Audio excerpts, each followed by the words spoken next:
Alright. Hey everybody, how's it going? This is Sci-Fi Fan, and tonight we are doing a stream of Preludes 11. Preludes 11 is the new update that just came out for Soulframe, which is Digital Extreme's other game that they are currently working on right now. You might know them, of course, for their more well-known game, which is Warframe.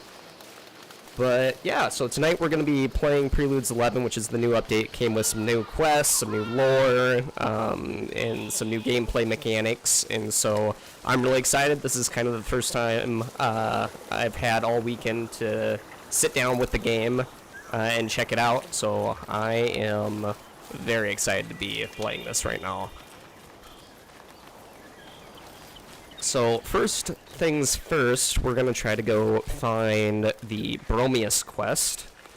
The Bromius quest is the new quest with the Bear Bromius, the bear. He's an omen beast, so that's kind of a new mainline story quest line, which somebody on Reddit earlier was saying that it's actually somewhere north of the island here.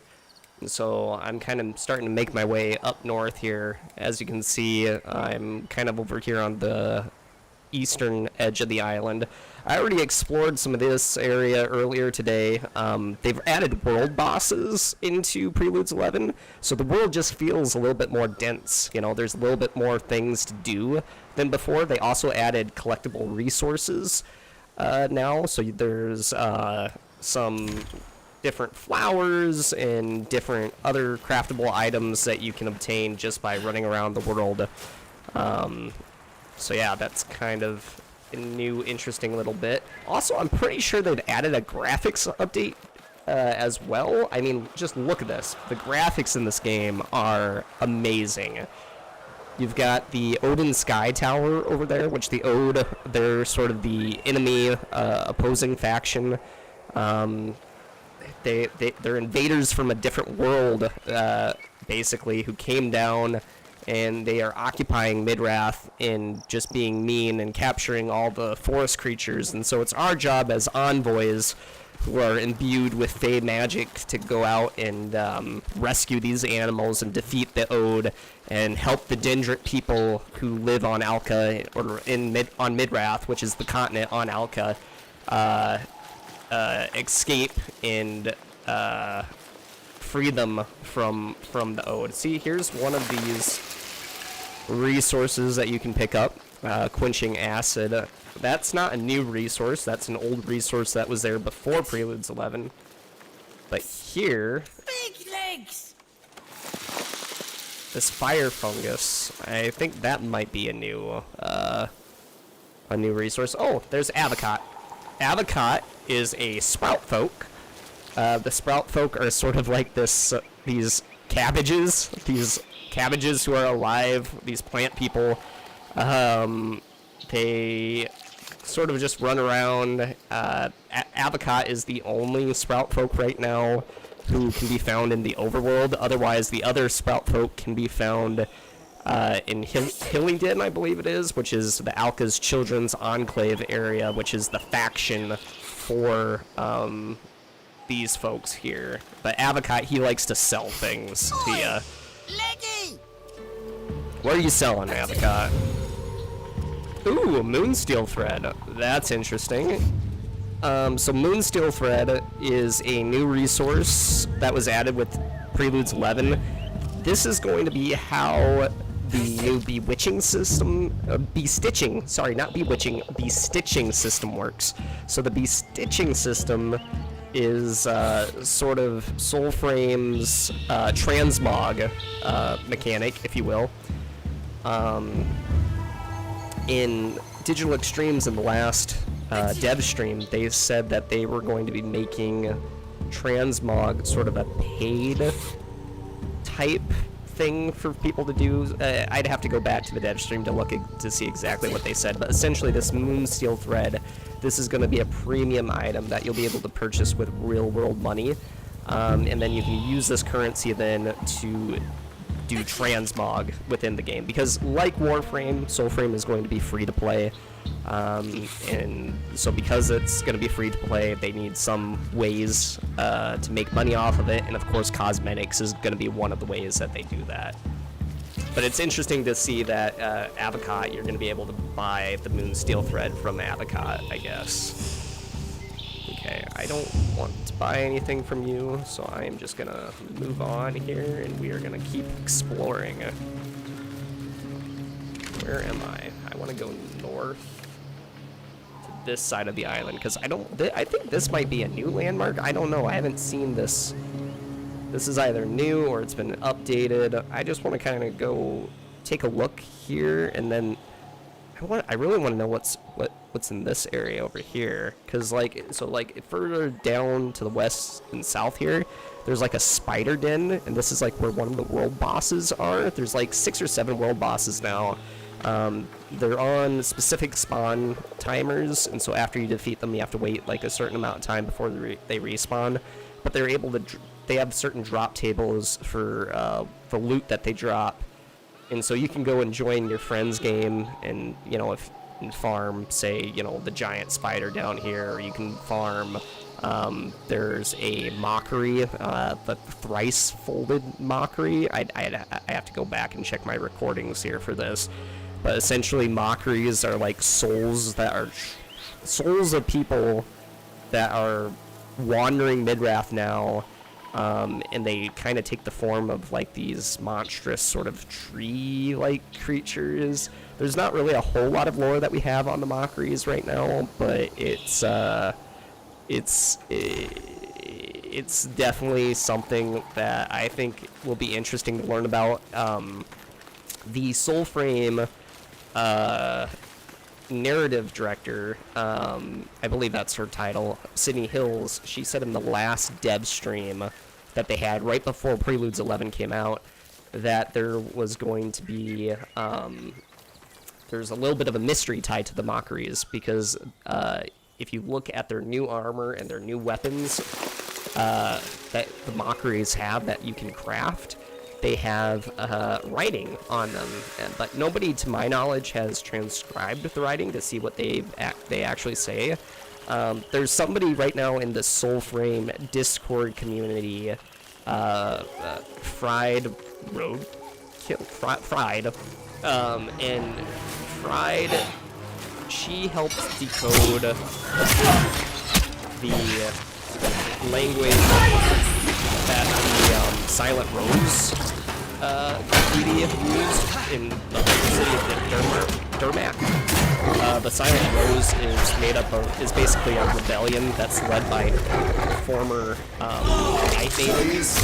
The Night Maidens were sort of the royalty, well, not royalty of Midrath, but they were an order of women knights who sort of rose up and took political power and military power after the failed Faunish Charge. The Faunish Charge was basically when the Mendicant King led a bunch of his men in a charge against an overwhelming force that we don't really know who the enemy was that was made up of that. But they all died, and so basically the women of the royal court had to sort of step up and then basically take on the mantle and defend their Fort Carlisle. Carlisle or Carlisle, I call it Carlisle, against the force, and then they won, and so that's how they were able to become the Night Maidens then. But now, since the Ode invaded, which are the aliens, or kind of aliens, since the Ode invaded, now all the Night Maidens have either been enslaved or they're in hiding, and some of the Night Maidens made the Silent Rose, which is the rebellion movement against Ode. I am just getting my butt kicked. I also heard that within Preludes 11, they have upped the difficulty level a little bit as well. And so, and I don't play this game a lot. I've put maybe 20 hours into it so far. I just don't really have a lot of time to game these days. Job, kids, family, that sort of thing. And so I get to game maybe an hour or two every night. And that's kind of one of the reasons why I'm just hopping on and trying the Preludes 11 stuff out right now, is because this weekend Battlefield 6 came out, and a couple of my friends from high school and college bought that game, and so I've been playing Battlefield 6 for the last couple of days, so this is kind of my first chance to log on and really see this new update with Preludes 11. Look at that. I love the way that the water gleams off of the water like that. Like, I don't know, the graphics in this game just look really cool. For it being like a free-to-play game, it's really cool. Alright, we're gonna head this way here.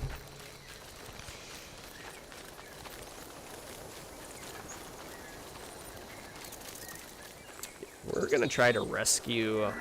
So, with Preludes 11 now, you can rescue animals that are caged up, and you can basically, like, as thanks, they sort of give you an essence of their spirit, and then you can use those essences of their spirit to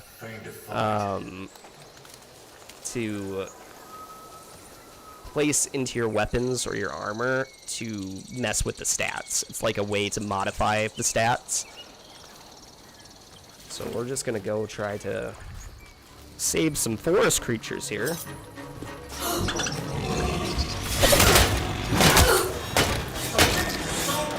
Start out with my...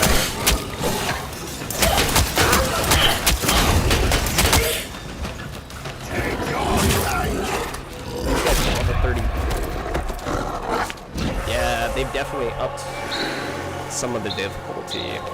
I might need to go back to the other part of the island, which is more to the south, kind of the starter area, and try to upgrade some of these weapons here, because...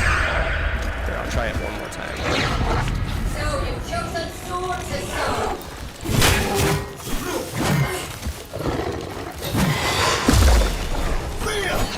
I also noticed that they've updated animations for some of your powers. I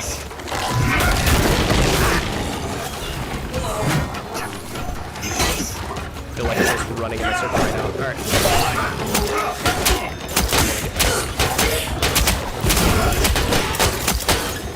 I can smite him.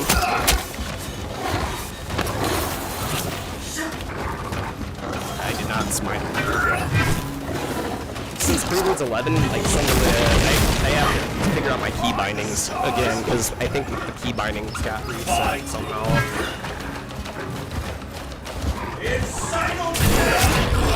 Oh my gosh. I feel like my health is just nothing right now. Oofta. Where am I at on the map? I'm just gonna respawn here. I really just want to...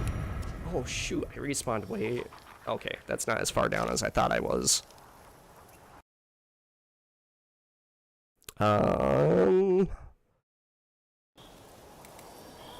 Okay. I still want to go here. So... They still have not added, like, there is a compass, which sometimes appears, but unfortunately that compass, there's no way to make that compass appear all the time. Which I get it. It's a way to encourage exploration a little bit more in the game. But it would be really nice sometimes to be able to just toggle on or off that compass, like, now, instead of having to go back and forth between my map. Oh, here's one of the new resources that they added, though. This brine floss. I love the names for some of these plants. Like, whoever comes up with the names for the plants and some of the resources, it's very creative. Brine floss. I mean, that's basically a cat's tail, right? Is what we just picked up there. But ooh, look, a windmill. Skelfies. So Skelfie is the town. I was gonna say. So Skelfie is the town. So that windmill over there. That's the first windmill that was ever made on the continent or the island of Midrath.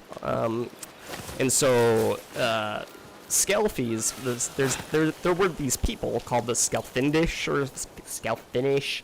I'd have to look at the codex to be exactly certain. But essentially, like, everybody loved these people, and these people came from, like, some other island on Alka, and they ended up coming to Midrath sort of during the invasion of Midrath, not by the Ode, so this is the second time that Midrath has been invaded. The second time was by the Ode, which are basically alien invaders from outer space, or we don't really know where they're from right now. But then the first time that Midrath was invaded was by the Cassids, who came from Cassia, or New Cassia, which was an island that we have not been able to visit yet. We don't really know a whole lot about it. But we do know that the Cassids came, they invaded Midrath, they occupied Midrath for a certain amount of time, forced some of the Dendrit people who lived on Midrath to go underground and build the city of Durmak, which is kind of the undercity where some of the dungeons are, the procedural dungeons in the game. But anyways, going back to the Skelfinish, the Skelfinish were basically, they came over sometime towards the occupation of Midrath, and everybody liked them. Like, the Cassids liked them, the Dendrants liked them, and so, like, they were allowed to stay even after, like, the whole occupation of Midrath by the Cassids. And so they stayed, they formed this town, Skelfies, and then they built the first windmill on Midrath. So just a fun little tidbit of lore there. Also, apparently some of the Skelfinish may have been spies at some point in time as well. There's a weapon, I forget which weapon it is, but the lore for the weapon hints to the fact that they may have been spies. They were also really good cooks, apparently, as well. Alright. So I just need to follow this coastline, and then I will eventually get to where I want to get to here. Alright. Just keep going, just keep going.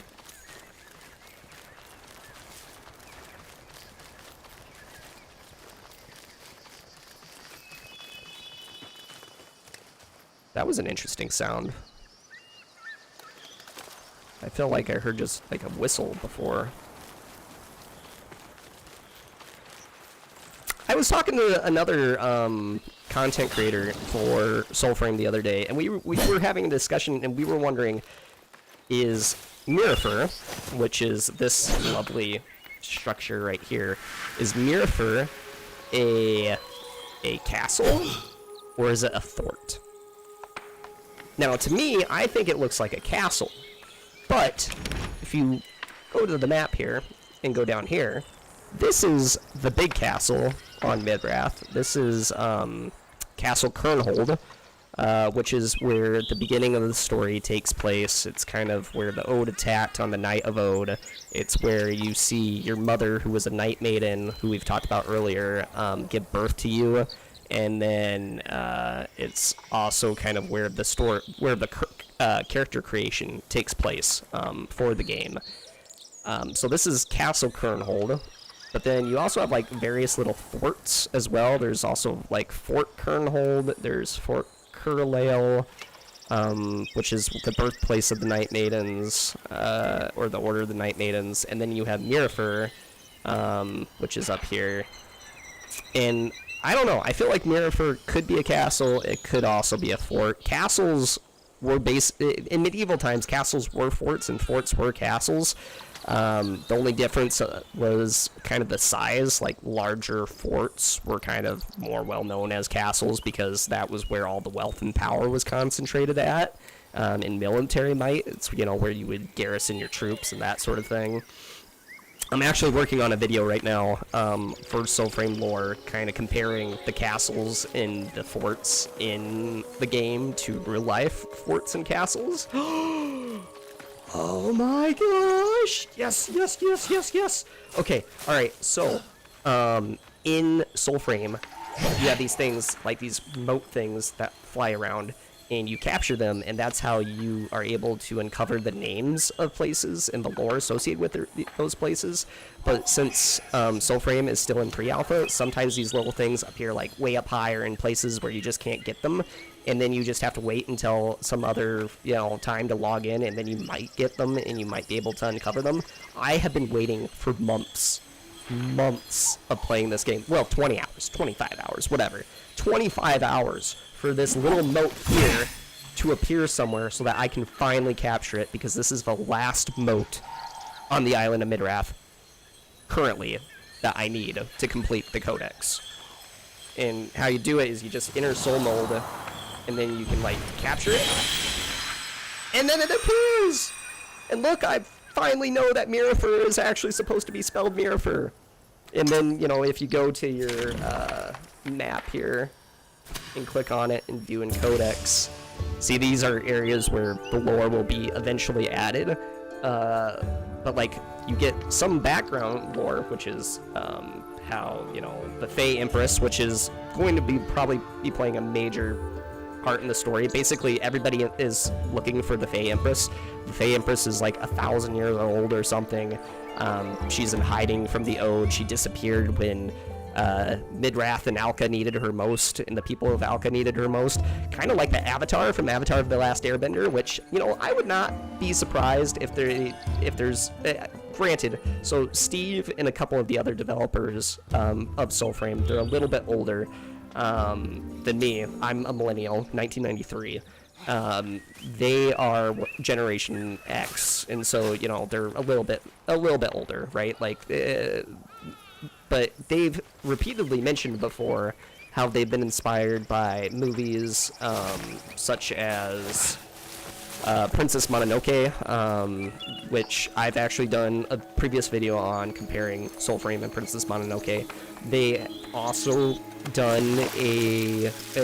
said that there's some similarities between Soulframe and The Neverending Story.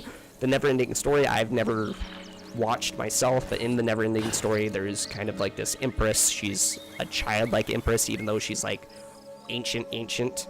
And basically the entire world rests on her shoulders, and I haven't seen the movie yet. I need to watch the movie in order to better get the comparison. But Sydney Hills, who is the narrative lead or director, she, from the dev streams, she looks like she's probably a millennial as well. And I don't know about you, but if you're a millennial, Avatar: The Last Airbender probably had a large... I would say influence in your life. I mean, if you were watching Nickelodeon at all, or like, I don't know, I feel like everybody has seen Avatar: The Last Airbender. If you haven't, you should watch it. But I feel like this game might take some inspiration from Avatar: The Last Airbender. More so like, for instance, they're going to be releasing primordial frames, which are going to be like... So I wasn't around when Warframe started out. Like, I was still in college, so I never really got into Warframe. I was too busy going to classes and that sort of thing, and I didn't play Warframe until much later. But apparently in Warframe, when Warframe first came out and was sort of in this similar stage as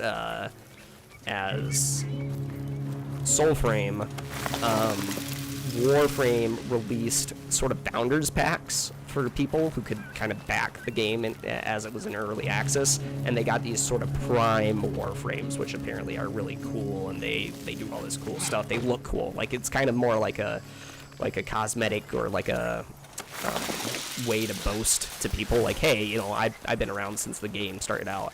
Soulframe's doing a similar thing. They're going to be called Primordial Envoys, which are sort of the first 3 sort of Thaken or envoys that were around on Midrath.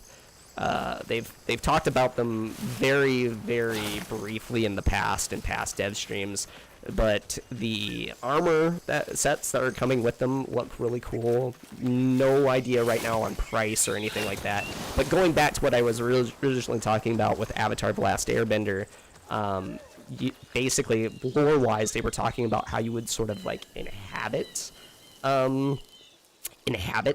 the cosmetic look of these envoys through sort of like your spirit magic or something like that. And to me, it reminded me a little bit of how Aang in Avatar: The Last Airbender is able to call upon, you know, his ancestors or previous avatars in us as the viewer, and then everybody else who's watching sees him sort of transform into that that avatar or that previous airbender. So I don't know. To me, I think that there's going to be a little bit of influence, I think, from millennial type media, just because some of the people now who are making games are millennials, which, you know, for better or for worse. Some people would say for worse. I think it's a good thing, right? Yeah, sure. Ma RDU. Yeah, thanks for the comment there, and thanks for the ad. I'll be sure to maybe connect with you off stream here. Yeah. Oh crap. I ran into them. Are these guys gonna be any easier than previously? Like I was saying before, they've upped the difficulty level. I'm not. Yeah, they just one-shotted me. That was great. Awesome. Love it. Ooh, these are some pretty trees. They've updated the combat levels a little bit for enemies, and I feel like I was having an easier time before the update versus now. I'm not a good gamer by any means. This game is kind of a little bit Dark Souls-ish, right? But it's supposed to be like an easier, more accessible Dark Souls type game, which I'm happy about because I never really got into any of the Dark Souls games, and then, you know, a friend of mine, they got Elden Ring, and everybody was like, Elden Ring's so cool, man, like, you need to check out Elden Ring. And I did check out Elden Ring, and it was just really dark and depressing, and it was a little bit too dark and depressing for me. And then the combat, I'm just not the greatest when it comes to melee combat, like blocking and parrying and that sort of thing, and timing. And I just found the difficulty level for Elden Ring really, really difficult, and it just kind of threw me off the whole game. And I think I spent like maybe 15 to 16 hours in Elden Ring, and I just never went back. And it's always kind of been on my list of things to do. Somebody was like, you know, for new people starting out, instead of going with sword and board, you should go with magic for Elden Ring. And so eventually I'll get to it. But I think that's kind of why I like Soulframe too. Soulframe is sort of like Elden Ring in the fact that its lore is a little bit mysterious. You sort of have to figure out what's going on by item descriptions and, you know, place locations and that sort of thing. But man, that's interesting. So it looks like this is part of an Odin Sky Tower here, which the Odin Sky Tower, so there's an Odin Sky Tower up there in the sky. It's constantly up there. The Odin Sky Tower is where the Ode, which are the enemies, live. They're like the invaders from another world that we've talked about before. We don't know if they're humans or not. They use mercenaries called Cynic here. They're led by this guy called Lord Synod, who looks kind of like a mix between like a Darth Vader and a General Grievous type thing. We don't really know a whole lot about them, but they just kind of hang out in these giant ships called sky towers, which are basically floating castles.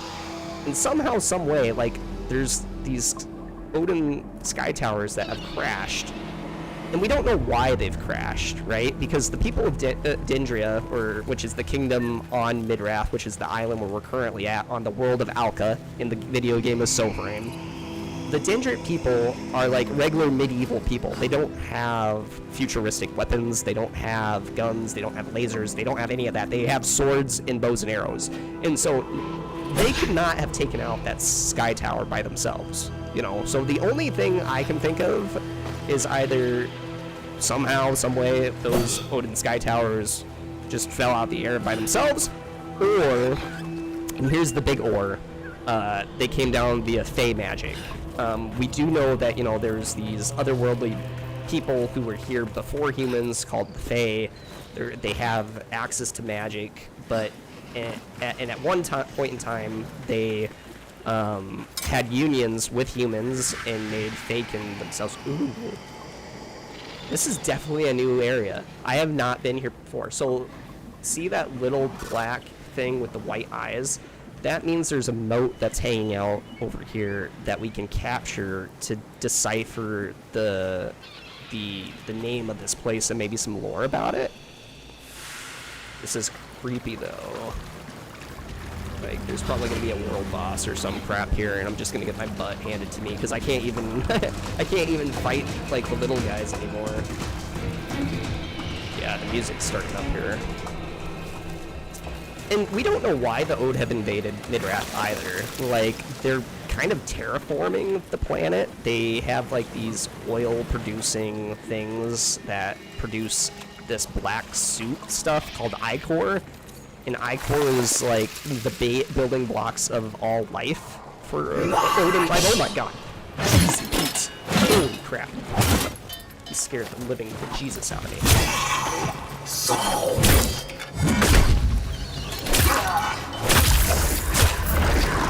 So these guys, those aren't Ode. Those are mendicant soldiers. And so this is kind of where I was going with this whole other thing here was, what in the world? But anyways, the mendicant soldiers, they're humans that have sort of been raised from the dead and corrupted by ichor, which is an unintended consequence of,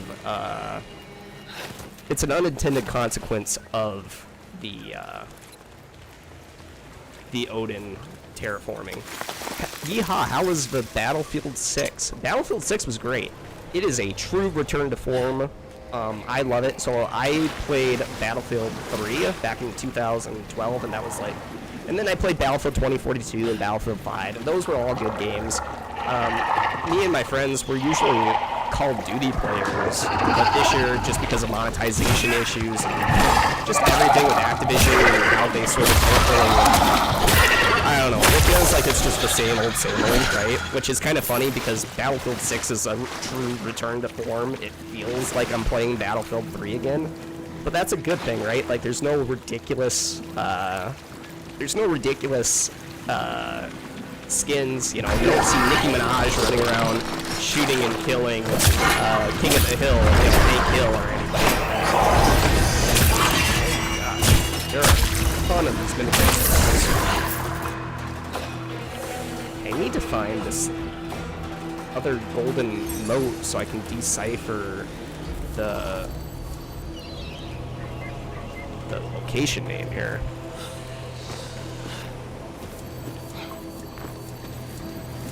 Invite me real. Oh, hey, Sinus. Oh, okay. So Sinus Soulframe, he is another content creator for Soulframe who does like guides and stuff. And we actually were just talking the other night about castles and that sort of thing. Yeah, here. I want to show you a staff I got real quick. Let's see if I can remember how to... Yes, invite.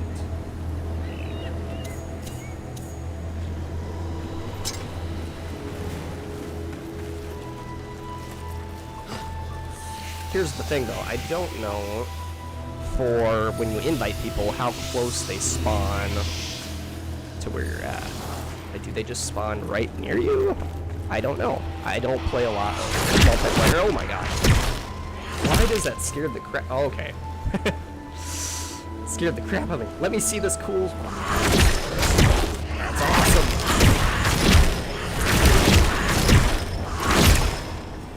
So there's only like 2 new staffs, or 2 magic staffs I think right now, or 3. There's 3 magic staffs in the game right now, and I'm pretty sure this is the new one that just came with Preludes 11, which that looks super cool.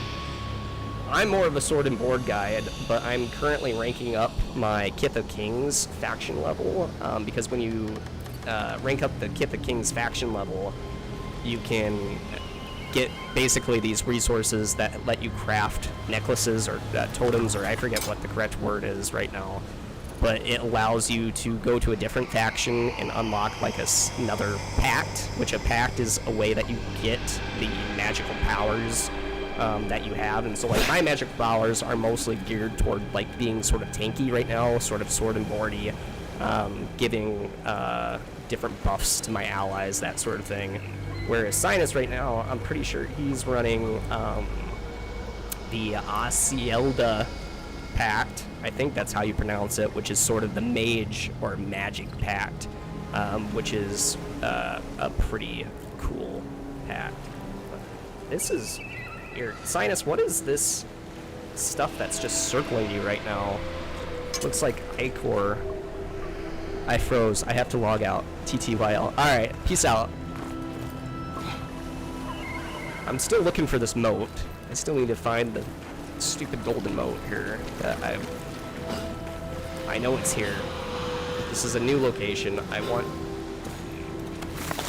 more information on this location. Usually these moats, they don't... Okay, why does this guy keep wanting me to talk to him? Summon what courage you have, you shall need it, your Kith the King. So, part of your faction, you're able to choose one of 3 factions. I chose Kith of Kings, there's Alpha's Children, and then there's the Silent Rose, which is that order of Night Maidens I was telling you about that earlier, who have done the rebellion against the Ode. But you can do these little quests around the island called Sparrow's Tails, and they give you resources and other currency items that you can use for crafting and that sort of thing. And my faction quest is for King Jotar, which Finn Jotar is like the Fire King. He is a ghost now, an ancestor of the Envoy somehow. But he's the one that led the rebellion against, or not the rebellion, I should say the resistance. There isn't any info on the Fallen Tower, though. There's not, really? If you already got the moat, you have to log out to get another. I haven't gotten the moat, though, yet. There should be another moat somewhere. Or that I got the notification saying that there was a moat somewhere around here, but I haven't been able to find it yet, and I've just been running around like a chicken with its head cut off here.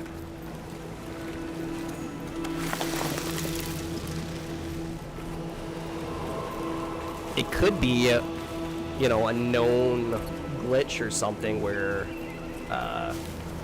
it shows that there's a moat, but there's no moat to actually obtain. I mean, Preludes 11 did just drop on Friday. It's the Canadian Thanksgiving, apparently, this weekend, which I did not know that Canada celebrates Thanksgiving, or that... Oh, wait, there's a moat. Right there. Right there. There it is. I found it. All right.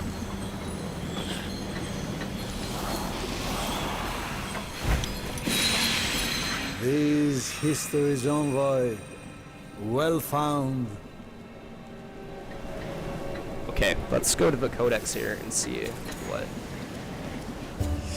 this place, the new lore is for this place.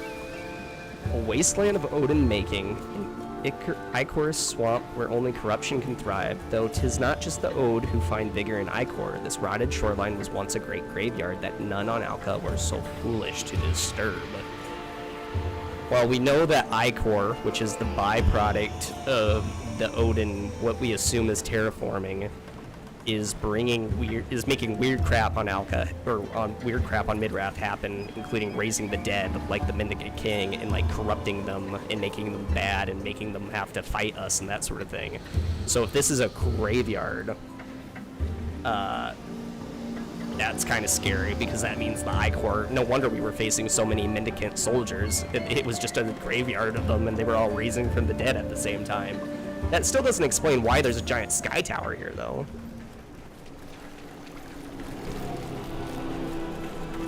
Yeah, look at that Ichor. Mysterious sludge. Alright, let's go explore somewhere else. I've explored that area now. Now this has me wondering if there's new POIs here that I haven't discovered yet. Like, what the heck is this over here? This looks like a little circle type thing. Let's go take a look. Can I get out over here? That's the true question. I think I can. Let's go take a look. Ooh, what are these things up here, though? Oh, it's just some cool bioluminescence and light. I thought maybe it was resources that I could farm.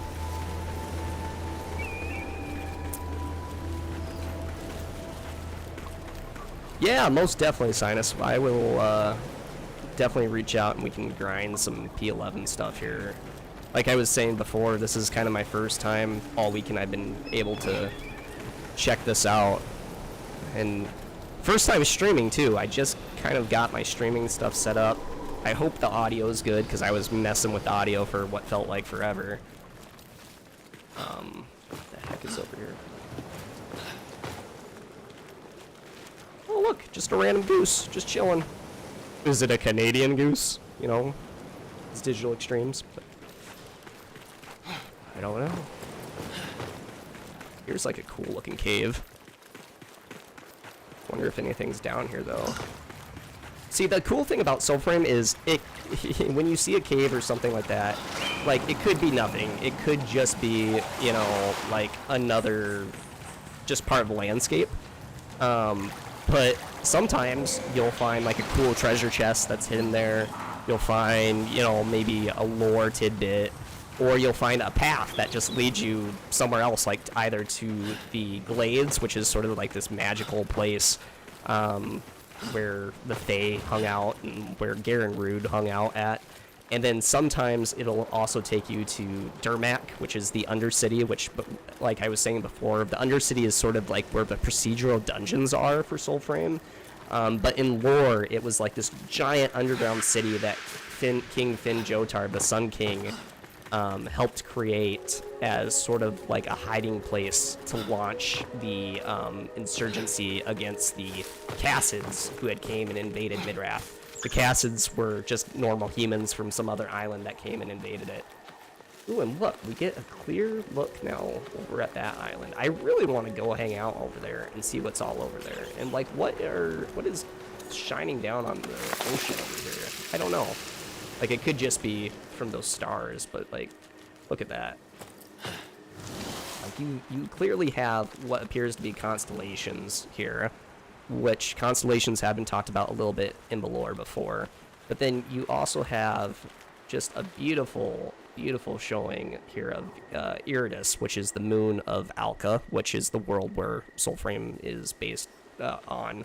It's the name of the world. Iridus is like sort of like this god mythological figure within Soulframe's lore, but it's got this ring around it, and we don't know a whole lot about it, but we do know that Dindrit people, who were the people that inhabited the island of Midrath, think of it as sort of the heaven, like the rings were heaven, and then after you died, you would go to the rings of Iridus.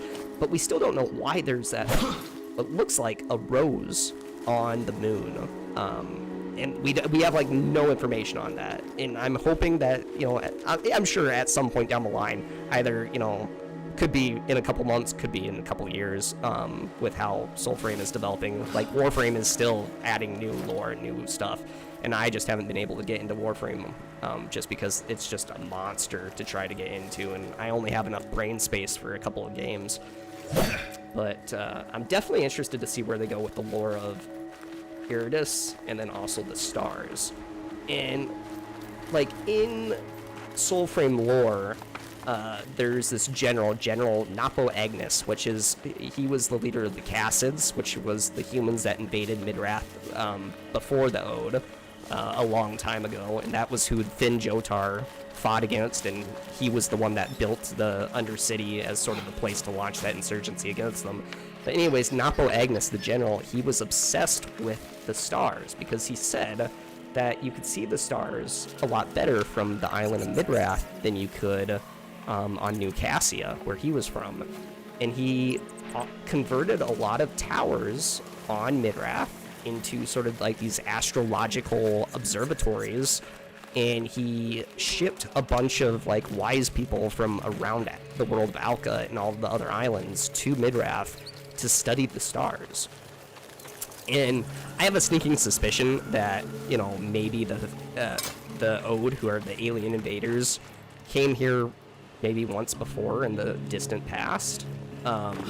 and maybe Napo Agnes somehow found out about them while he was mining in the mines of Moro, which is a whole nother thing that I've done a video about. But I don't know. I don't really have a lot of information on that right now. So what I just destroyed there was like it's an Odin device that just like, spits harmful radiation and crap out. It's something that the Ode have set up. It might be a part of their sort of transforming. We don't really know a whole lot about it yet. And I think there's another one in here. You get points and resources and stuff from blowing them up.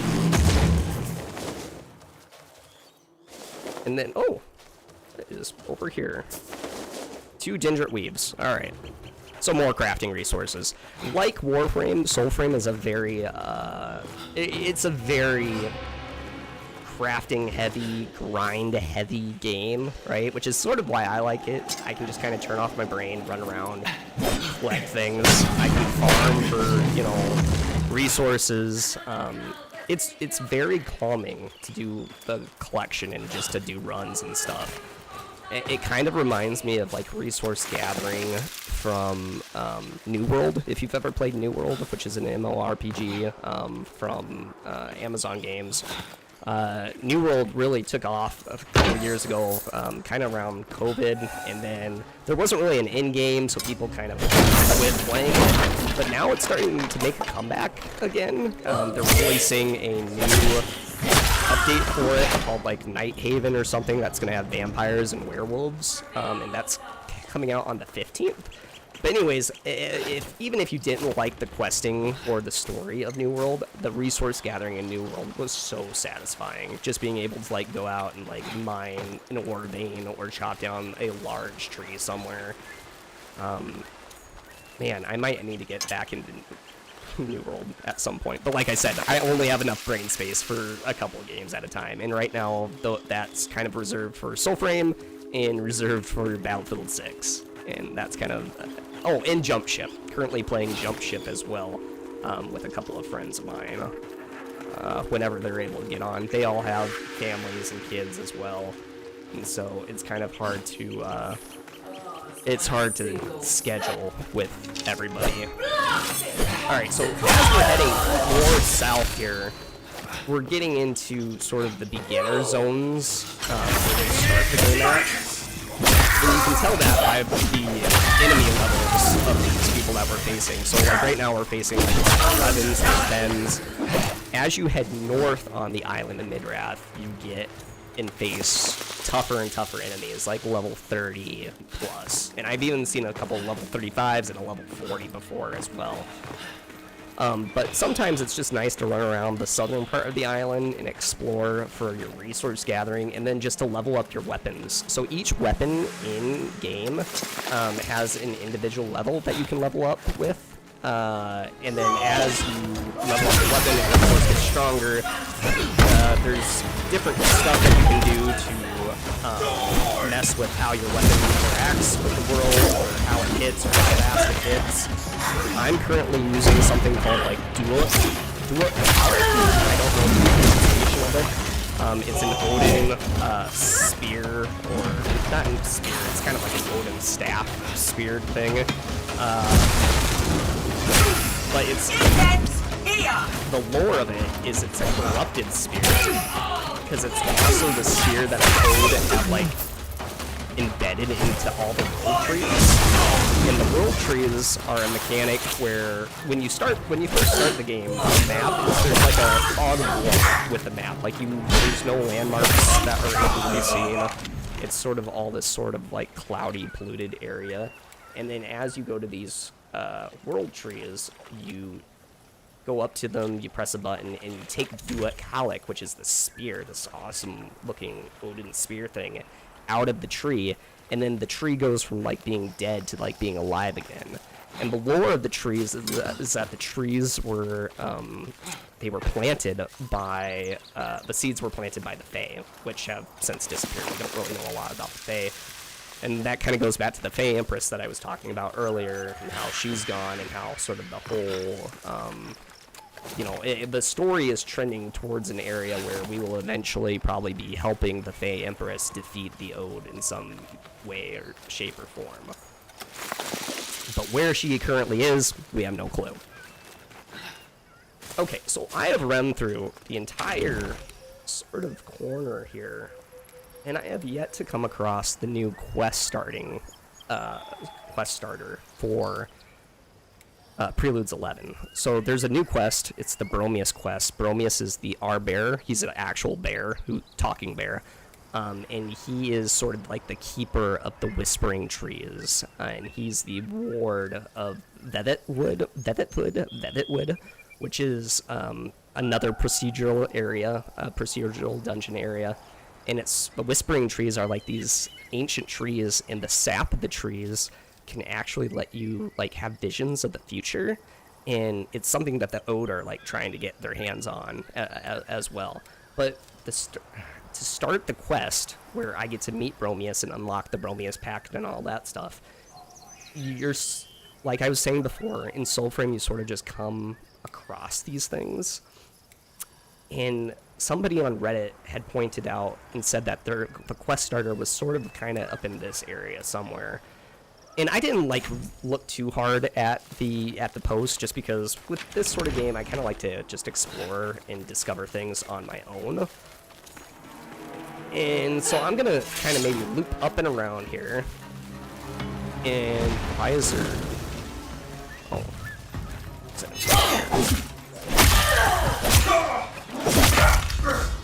Okay.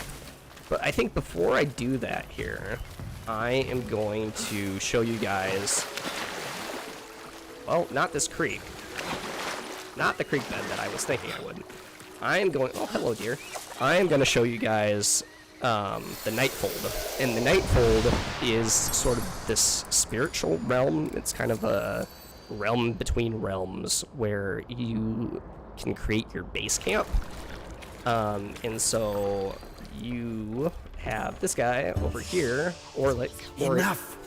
All this whispering. And Orlick is sort of this cannot pensive. focus He's on a my book. scholar, and he's the guy that keeps track of like the whole Welcome, codex Resty. and all this other stuff. No clue why he has a baby on his shoulder. That has not been touched on yet within the lore.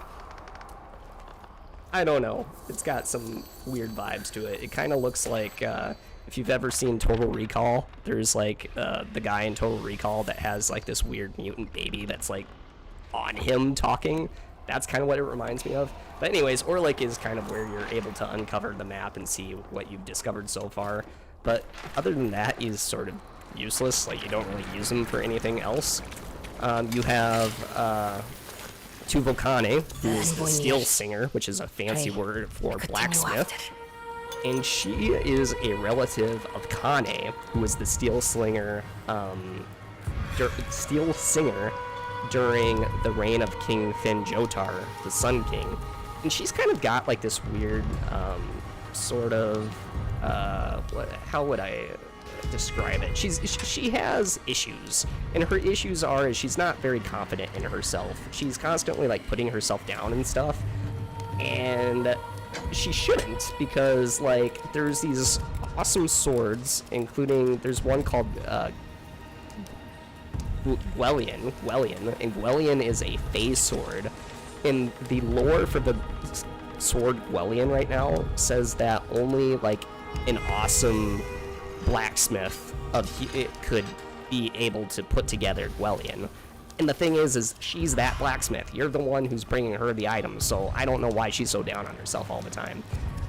Presumably, as Soulframe develops, we'll be able to forge relationships with these people, learn more about their backstories, and then also help them ascend on to the next plane of existence, kind of get from here to what I would assume would be the Rings of Iridus, which we were talking about before, is the moon and kind of where the heaven is located at. But anyways, she's the blacksmith. She's where you're able to craft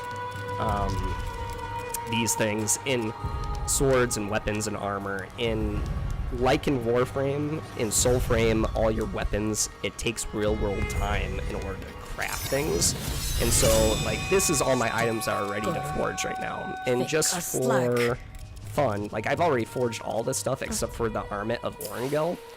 It sings. And you know, I'll go ahead and forge this. So you need 30 quenching acid to forge, 40 ginger weaves, 45 scrap steel, and this is the number that of what I currently have. I'm gonna go ahead and forge it, and it's gonna say, yep, it's gonna take that much resources to forge. I'll go craft, and then there's the time that it's gonna take yet you hold for me that still. piece of armor to be ready to go. So 19 hours, Be my 59 vessel minutes. then, So, envoy. like I said, Let us fail Soulframe together. it's a good game. Like, if you just want to grind and then come back to it at some other time and maybe play a couple of games in between, like, it's good for doing that because it takes a while to craft those items. And presumably, like Warframe, eventually you'll be able to pay some sort of premium currency to speed up that time, right? Soulframe is a free-to-play game, so they're obviously going to have a way to speed up that time.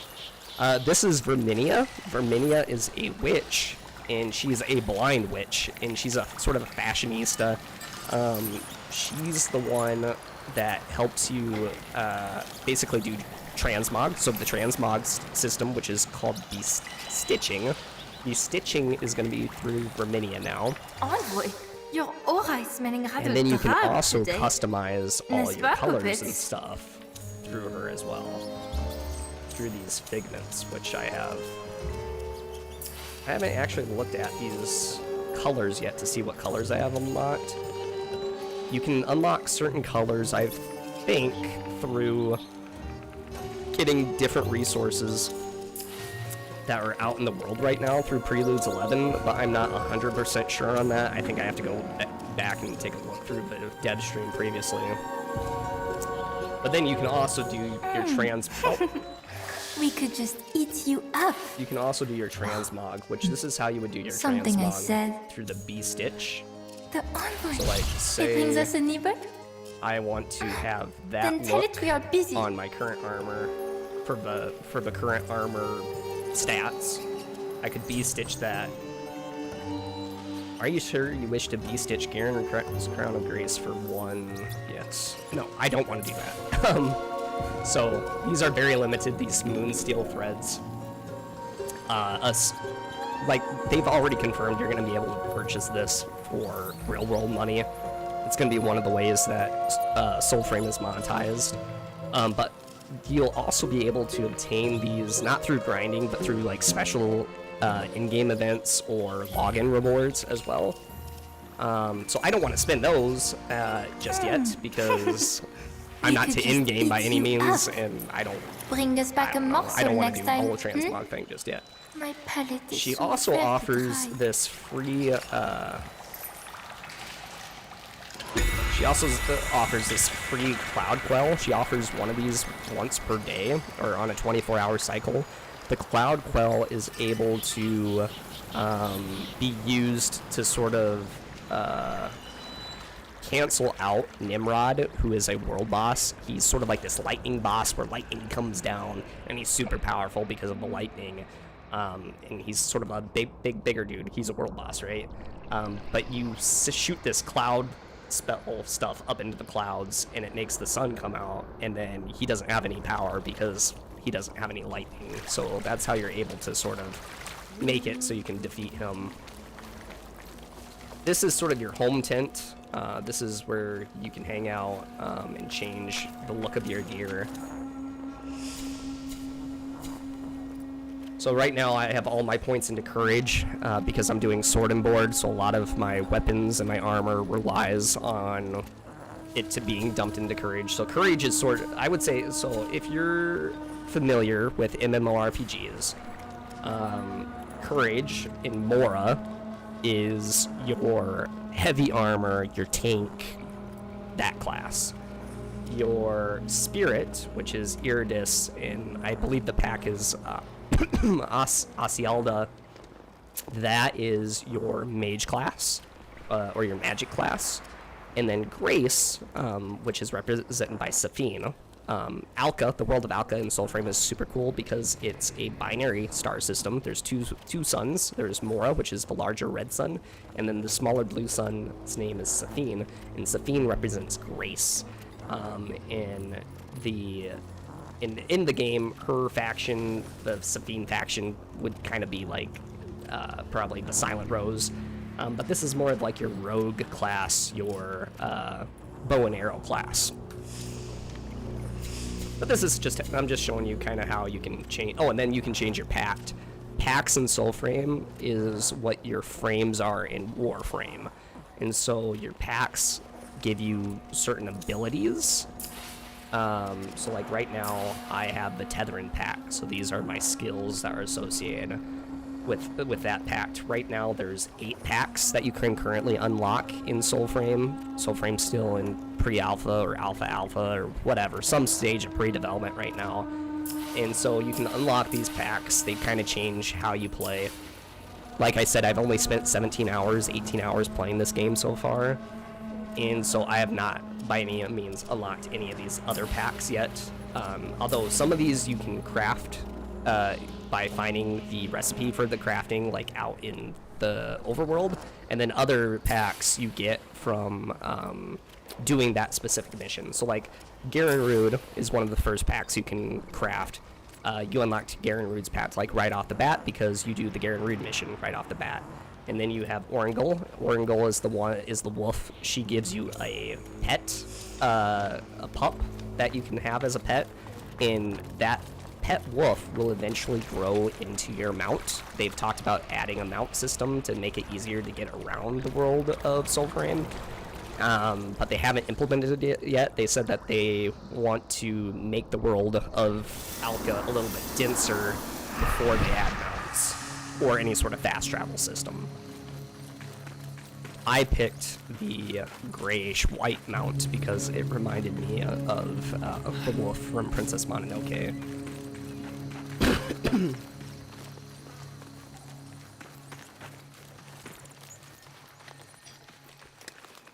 For those of you that are just joining, we are currently playing Preludes 11 of Soulframe.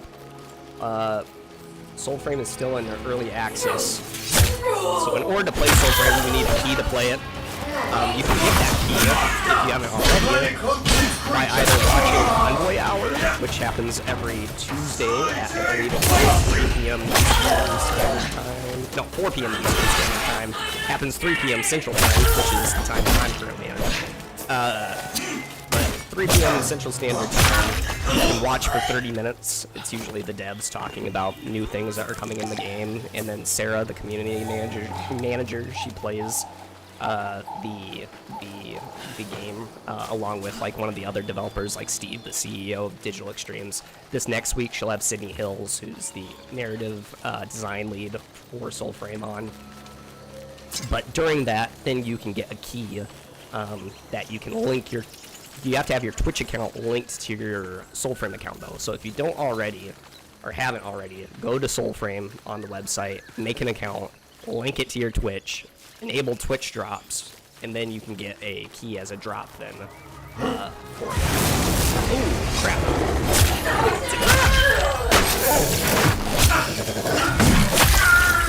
It's not a very good trap. So, for some reason, the Ode are just, like, collecting these poor little forest creatures. And so, if you save the forest creatures, you get this awesome little cutscene. And it sort of makes me want a baby deer as a pet. I guess I'll have to settle with my cats. And then, so, what you just witnessed there, I got an ability, or not an ability, it's like the essence of the spirit of the animal, something like that. But essentially, you get this, and then you can slot in. They're not called totems, they're called something else. And I have to go back and watch the dev stream to figure out what the official word is. But if I go into my Nightfold and go over here, I can mess with what my weapons do. Where is it at? There it is. Alright, so Duke Halleck is the weapon I'm currently using. It's equipped. And now I have these little animal spirits that I can essentially use to modify damage output or my smite chance for my weapons. And so, like, the Stalwart, the Rabbit, Kick Stagers increase the charge rate of the next heavy attack by 15%. So there's going to be all sorts of different builds that you can do with your weapons and your armor. I've never really been great at figuring out builds. I always have to go watch somebody else put together the builds, which is where certain Soulframe creators will come in handy with. So like Sinus Soulframe, for instance, he's done a couple of builds. Sarah loves archery. She does build guides. I have a feeling I'm going to be watching those two a lot to figure out how not to get my butt constantly kicked out in the overworld. Because, like I said, I'm just not very good at these types of games. Plus 40% flame for 12 seconds. The rune of the eternal flame shall never be stifled. I don't know what that does, though. So, like, I think that would be good if you had the Mora's hand packed, because there's, like, a flame ability that you get that packed.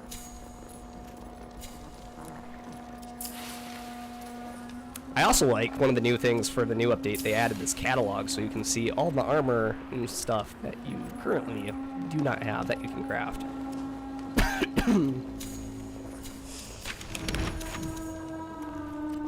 But I am extremely ADHD, and I forgot that the thing we are doing is we are heading north to try to find the way to start the Bromius quest line, which we're going to go right there. I need to figure out which way's north, though. There we go.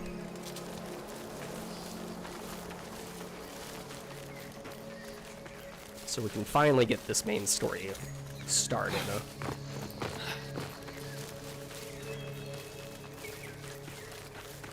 But like, there's just so much to do, right? Well, I take that back. There's not a lot to do in the game right now. Basically, you run around, you collect resources, you craft new weapons, you explore.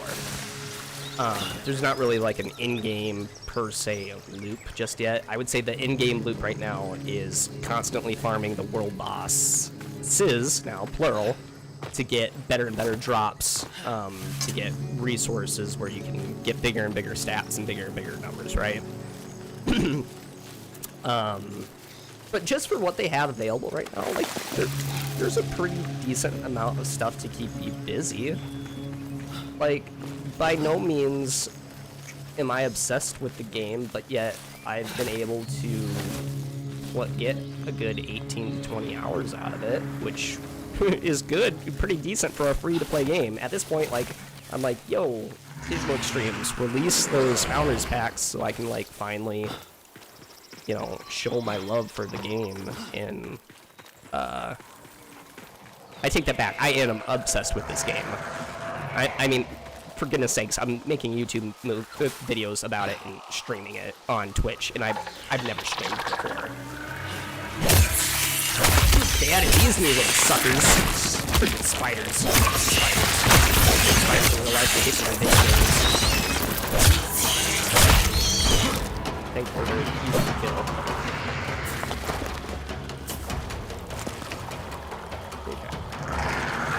I don't like the sound of that, though. It sounds like there's a big one somewhere, and I'm not a fan.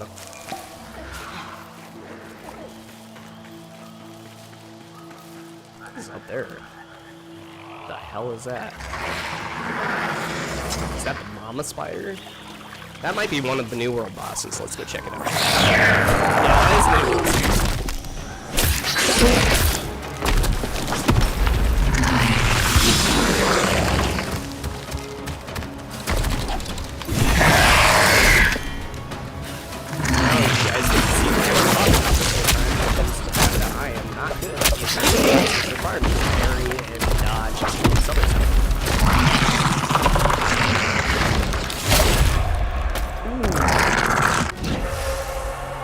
Thankfully, when you die, you respawn as this little tiny bird. And it guides you back to your body. And the boss itself doesn't reset.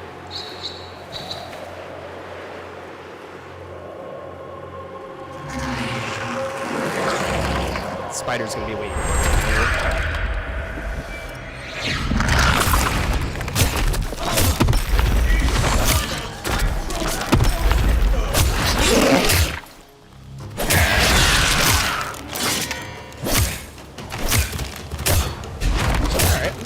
this. Ooh. Oh crap, gotta use my little healing potions here.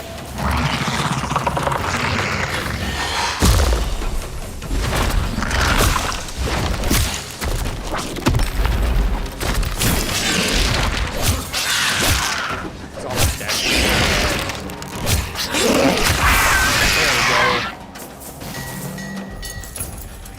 Alright, so I got some Quicksilver Tempered. So that guy... Ooh, and a fragment for, it looks like a sword of some sort. So that kind of goes into what I was saying before. The loop of the game right now is to collect resources so you can forge better things. Ooh, hello guys. Why didn't the spider attack me? Ah!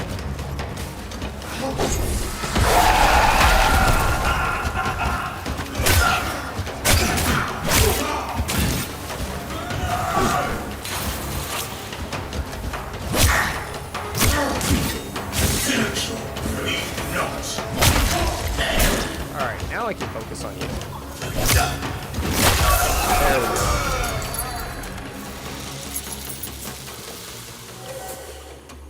And figure out what's in this chest here. Some Drax, which is the currency, Whispering, Life Elixir. Okay. Not anything super good to write home about, but whatever. Now, if I am correct, I think there is an entrance to the Nethans here, which the Nethans, yes, is the new procedural area tile sets that have been added. Oh, but it looks like I'm not able to enter the Nethans yet because I haven't done the Bromius quest line. So that takes us back to our original reason we were heading north here, which is to find where the heck the quest start is for the Bromius quest line. How did I get out of here? How did I get down here to begin with? I don't even remember. I think I just jumped.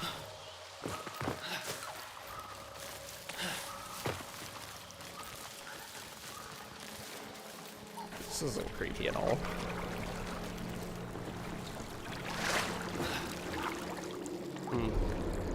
It doesn't go anywhere. It's just a dead end, it looks like. Can I use my little bird to tell me where to go? Yes. I will follow you. Tell me where to go. I just need to get out to the overland.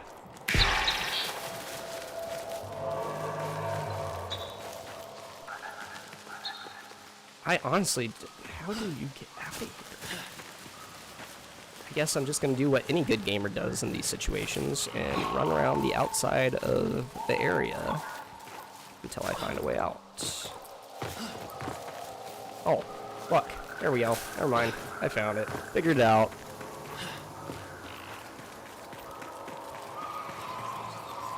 Oh, I'm just streaming right now.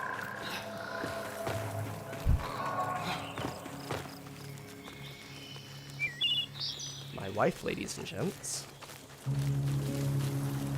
Alright.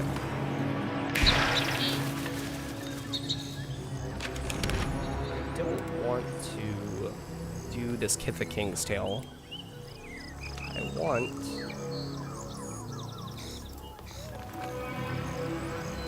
I'm really tempted to go on Reddit here and look up how to get the quest starter.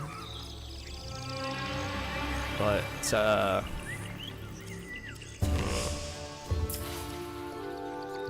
yeah, maybe I'll do that real quick here. I'm just gonna look to see here, real quick. Start Bromius quest.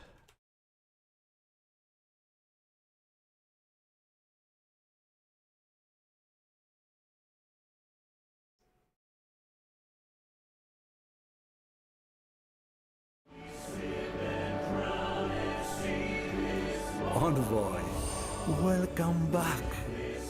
Alright, just gonna look Welcome to Preludes 11. at this So today is October guy's the 11th. video here real quick. Show me how to get there.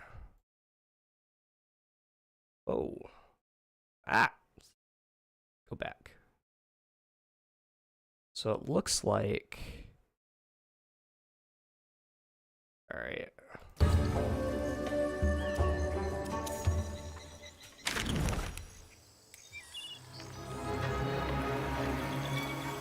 Looks like it's down this area, maybe. Here, let's go back real quick.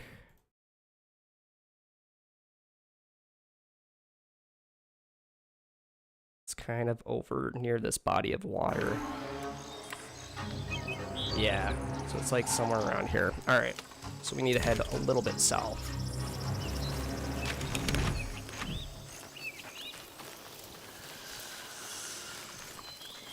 No, I do not want to fight these guys right now. I just want to go around them.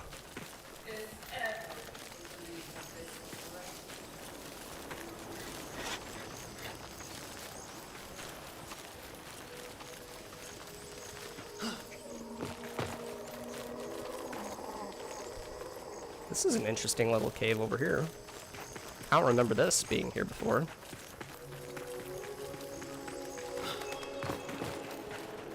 Doesn't look like there's anything to see in there. It's just a way through that little piece in the mountain.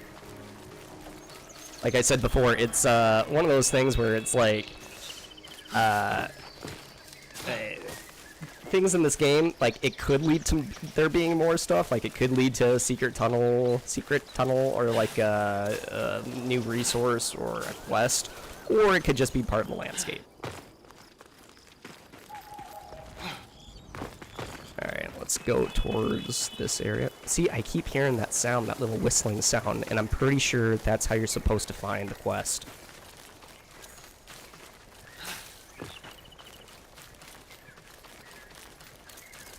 Alright. Romeo's quest, here we go. Helms fast in the cure. But first, let's kill these guys.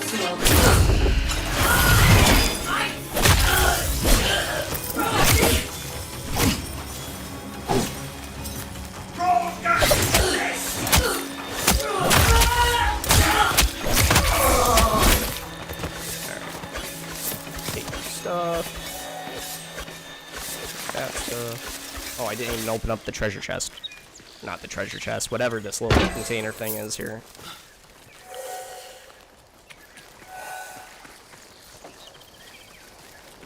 Alright, there's a respawn shrine. I'm gonna guess it's kinda up here is where the guy on the map was showing before.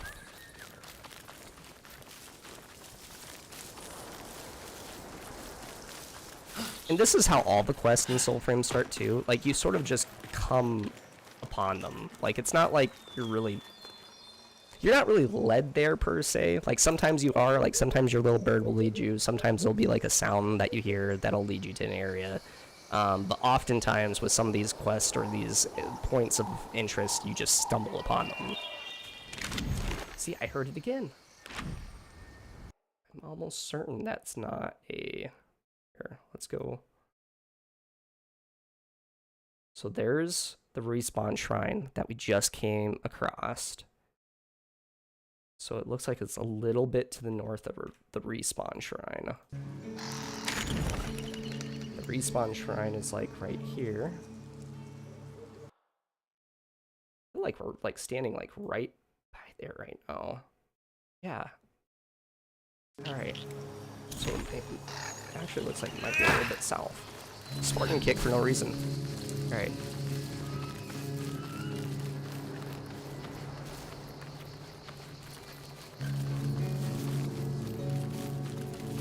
I've also heard that the quest sometimes starts in different areas for different people as well.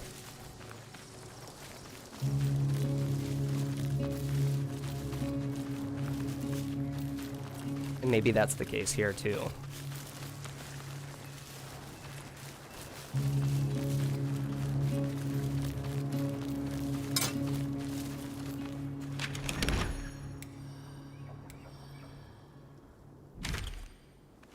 It's gotta be over here.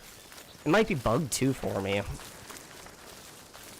one time I had the Orangol quest, which was the Wolf Pact quest. Oh, look! Alright, this looks like a cool looking tree. Is this the cool looking tree? Is this maybe the way?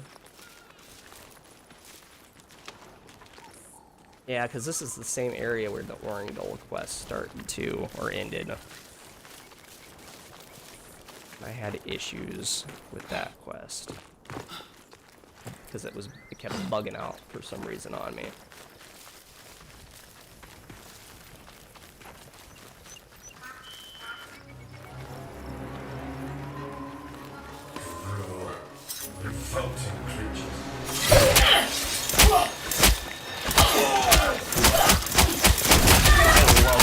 I love that weapon. I forget the name of it, but it's essentially like these two little knives that just orbit you at a constant pace. And look, I can rescue geese. Hello, little geese friends.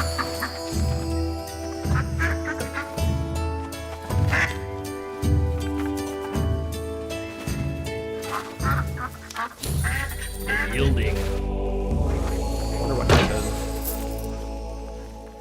thing they give you there. Alright.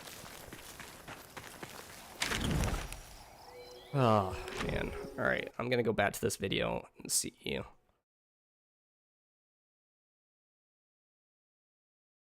What does it look like? Oh, it's like sap. Like sap alongside a tree. There's some dragonflies. The witch for me. Alright, so that's what starts is like sap. So I need to be looking at these trees.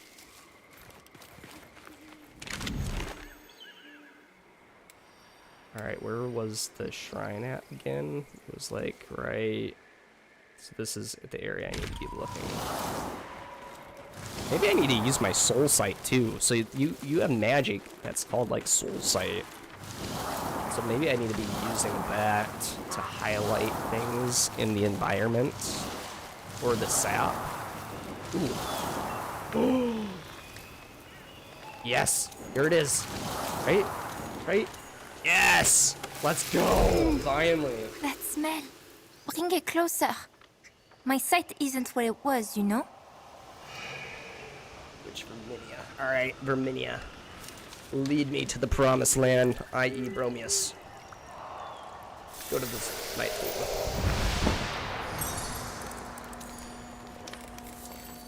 Alright. Things are happening now. Verminia, where are you? There you are.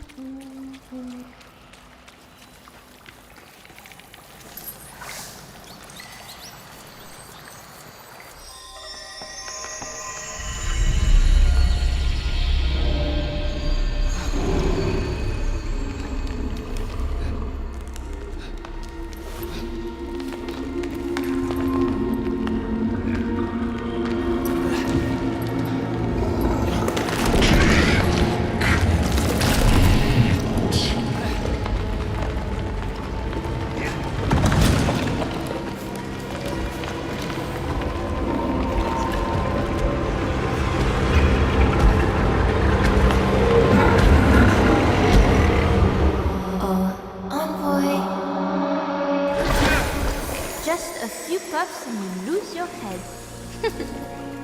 What? What did you see? Ma grand-mère always praised my gift to interpret such vagaries before they weighed her down. Rhodes. Rhodes. You are, how you say, weak-willed. Another unseen tugs you this way and that. Too sad, no? Why is she French? That is the question I always have. This is following it. What we've seen so far is very similar to what was shown in the Preludes 11 demo gameplay that was shown at TennoCon this year. Yes, you fear the beast within. Unknown, untamed, ugly. What? Such visions do not lie.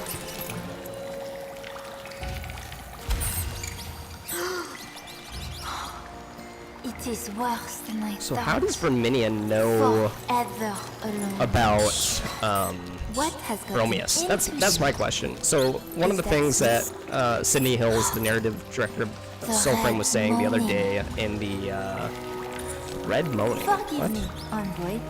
This sap dream is no oracle of your many inadequacies, but a vision of your violent future. Sounds delicious, no? Okay. Allons-y. To Weathered To Wood. Weatherwood. To Weatherwood.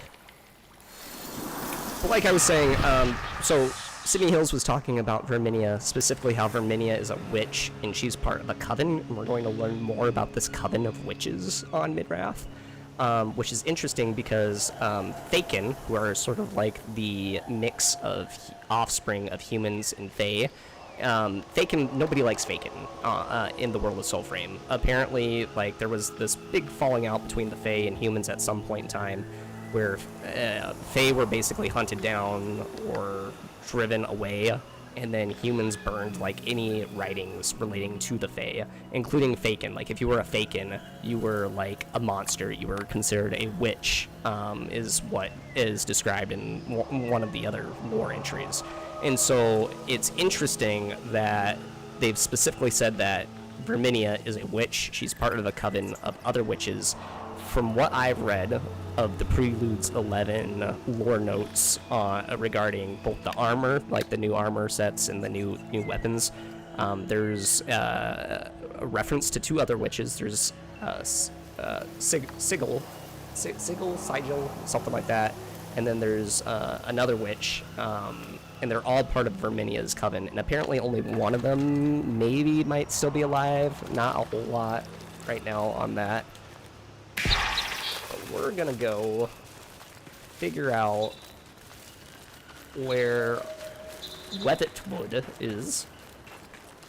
We're gonna go meet up with Verminia and hopefully rescue Bromius, who is addicted to ichor, or he's addicted to like the sap of the Whispering Trees, which have been corrupted by ichor, which is the byproduct of basically the pollution that is being produced by the Ode, which are the alien invaders. Man, this game's lore is crazy sometimes, right? Like, that is a mouthful right there. We've got witches, we've got magic, we've got otherworldly alien invaders, we have all sorts of crazy cool things going on in this story. And, you know, like, the story, there's a lot that they could do with it. There's a lot of different directions they could take it. It's very exciting. I am always a lore person, first and foremost, when it comes to video games. If your video game does not have good lore, I will not play it, except if it's an FPS. If it's an FPS like Battlefield 6 or something, I'll play it. But, you know, good lore always draws me in. I was a huge Destiny player for a really long time because, one, the gunplay was awesome, but two, the lore of Destiny was just insane. It is insane. And I'm kind of sad with what's happened so far with Destiny. I won't go into it because you can follow a bunch of other streamers to see what they say about it. But I'm hoping that the lore gets as crazy, or if not crazier, in this game. I've also heard that Warframe has some good lore too, but I need to get into Took it. you long enough. If your fate is to battle this wretched beast, my puppets will be glad to guide you. Oh no. An envoy's mind is simple. More than one guide would be... Unless... Oh, this is where she turns our guide into a floppet, which is a part mouse, part To Weathered we go! bird. Because, like, you have a sparrow that your grandfather gave you as sort of your guiding spirit animal, and then she gives you this floppet. And they've said that they're going to there's going to be skins or, like, different spirit animals that you can have guide you. And so, that's just fun. Alright. Take me to Weatherwood.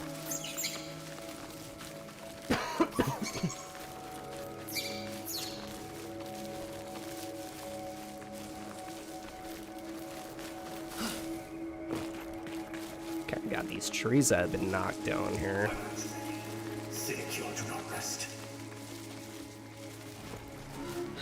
Oh, here's a bad guy. Helpful. They are cursed. Sprout folk. Even more than usual. So sprout folk are like little plant-like people that are alive. They're like one of like the races in Soulframe, but a lot of them have been corrupted from the spell song, which the spell song is what the Ode, the aliens, kind of like broadcasted out to everybody to make them docile and to make them easier to sort of take over. But actually, no, that's not right. So humans were affected by the spell song, but sprout folk aren't affected by the spell song. So these must be corrupted from ichor, which is that byproduct I was telling you about, the Odin corruption. Sorry, I get my lore twisted sometimes.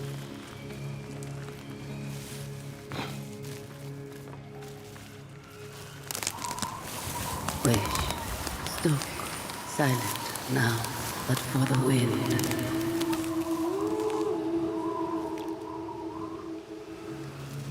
Who is that speaking, though? 'Cause that's not Verminia.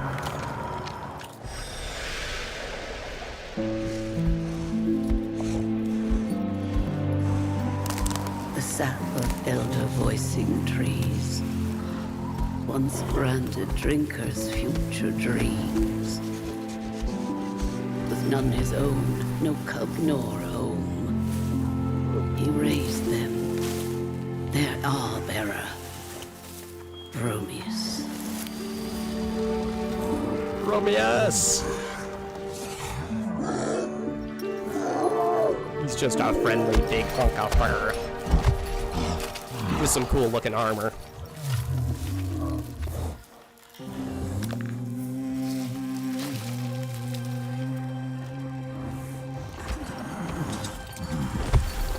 Ship and crown and sea till morn, with the song of growth we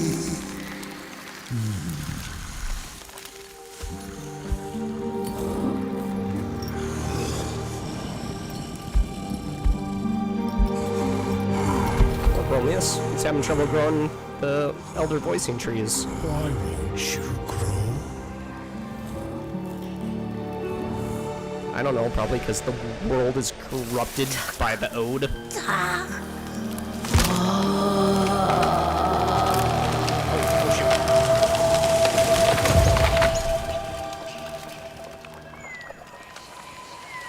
Okay.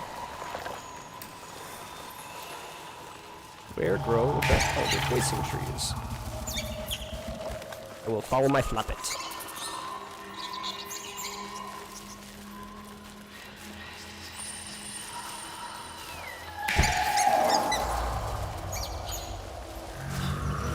Oh, here's another one. Maybe? Can I interact with this?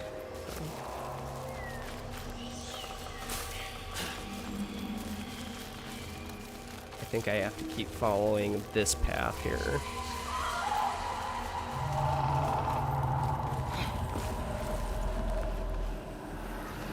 Ooh.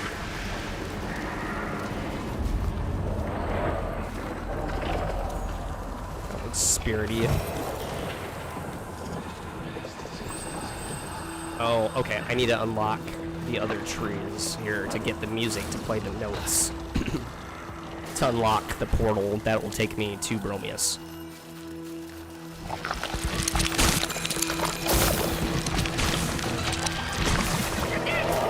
Does that sound? Get away from these sprout.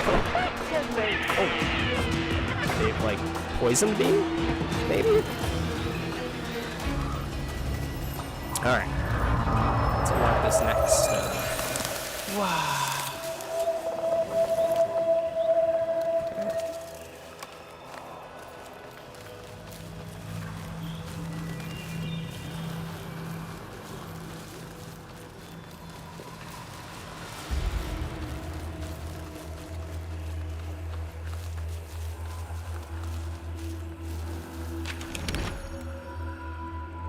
okay, here's where I'm supposed to go.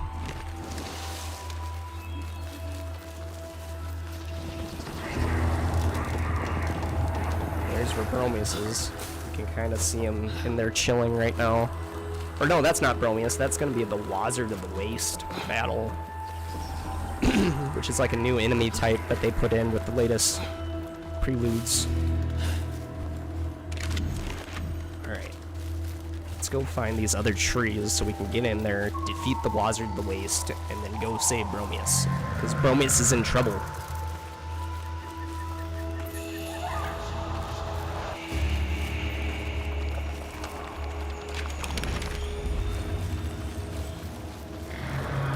It is like thick in here. You can get lost in this forest. Like I have been turned around multiple times already. There we go. Whoa. Alright, one more.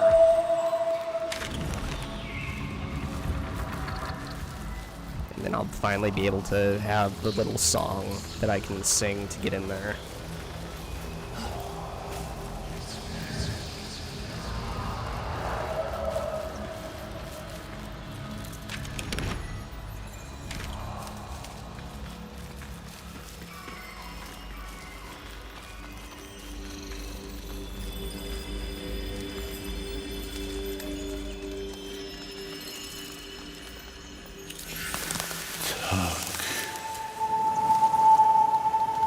Alright, I've got everything. Time to go back to that portal and try to get through it. Which I think it's, yeah, alright, it is this way. I was like, I've already gotten turned around, I need to use my guide.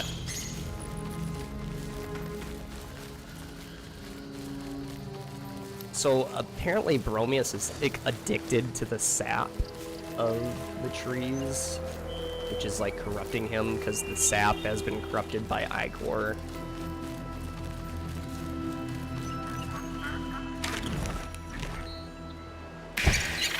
And so we're gonna have to fight Bromius.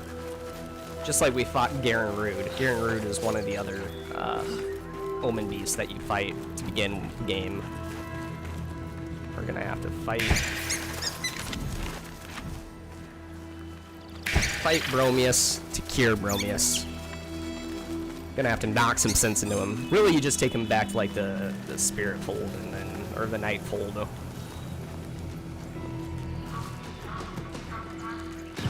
Keep those green bloods.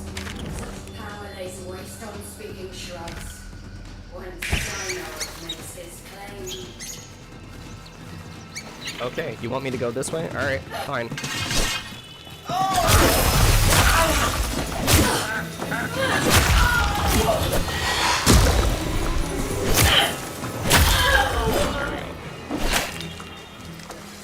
Alright, I will let these little geese out. Skip that cinematic, because I want to get on with this quest.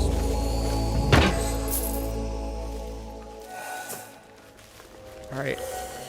Show me where to go, Flop It. Oh, you want me to go back this way? Alright, I was just over there. Why did you have me go this? Alright. The pathfinding for my spirit animal might be a little bit whacked. As is my natural sense of direction.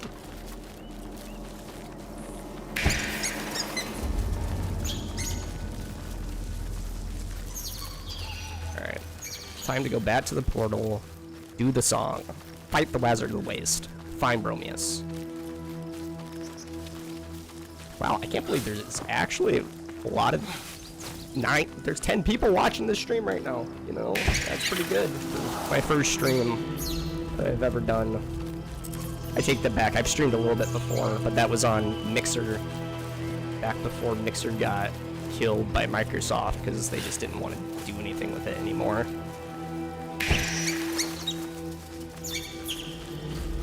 Alright, I'm just gonna go up and over this hill.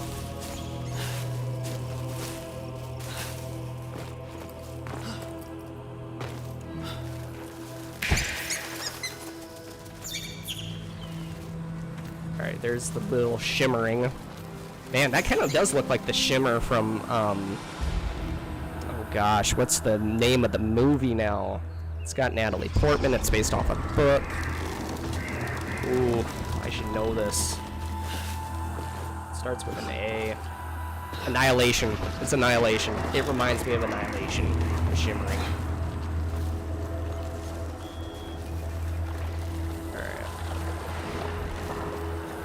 Let me in.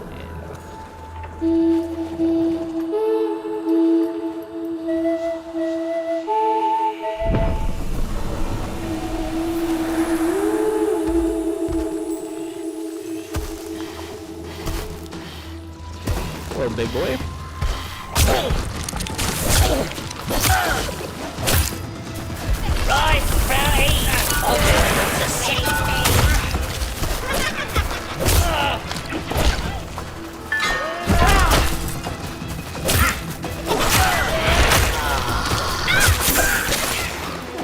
Yeah, you better run away.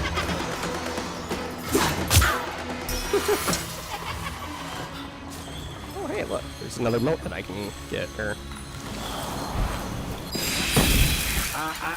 Drop it. Good mode. I mean, it's gonna be just, it's gonna say weapon wood, but it's probably unlocking some lore for it here.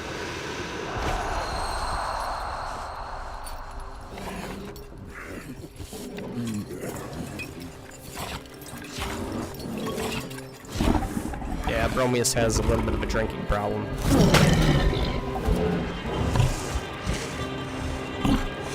Drink.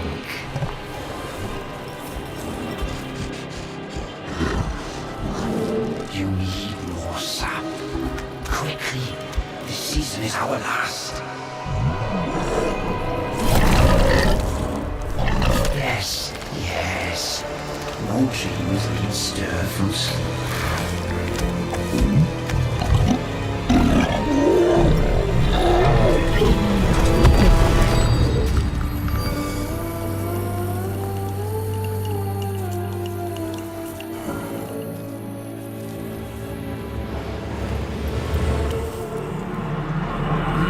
Whose hand is that?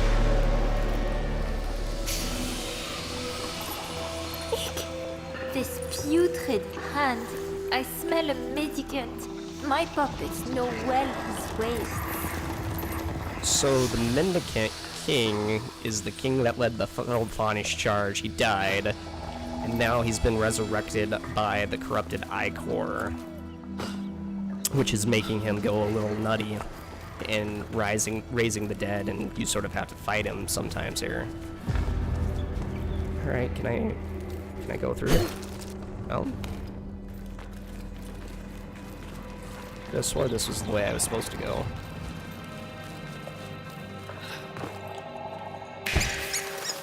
Save the seed from Mendicant clutches. But why does the Mendicant want a seed of a whispering, or not whispering, like an elder voicing tree? That's another good question. Like, to this point in time, the Mendicant faction has sort of just been this...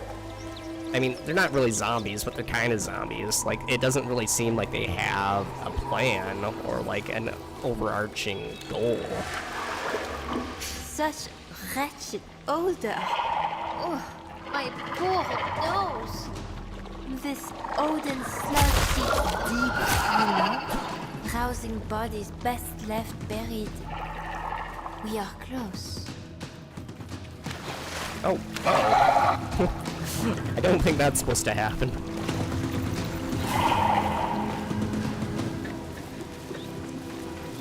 A word, Fakin. What have tree roots, corpses, bears, and seeds in common, All are rotting beneath your feet. So Fakin, like I said before, Fakin is the cross, like the human crossbreed of like Fae and humans, and we're a Fakin. Like the Envoy is a Fakin, our grandfather was a Fakin, which means we're able to use magic. The Fakin weren't really very well liked or thought of by regular people, but now it's sort of up to Fakin like us to save the day from the Ode.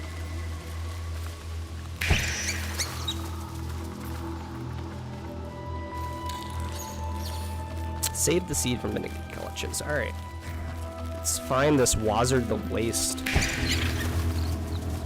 Take him to town.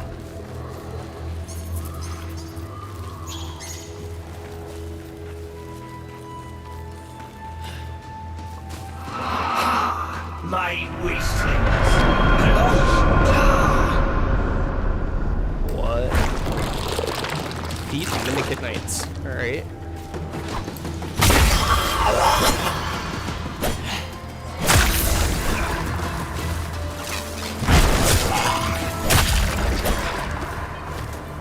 Save the seed from Mendicant clutches. Where's the seed? All will come mendicant in time. Mendicant wraith, leave our seed to the living. Ah, you misspeak, witch. Words have power. He lives now, my precious seed. Reborn, mendicant. So the Mendicant King is being corrupted by this Mendicant Wazard of the Waste? That's kind of the vibe that I'm getting.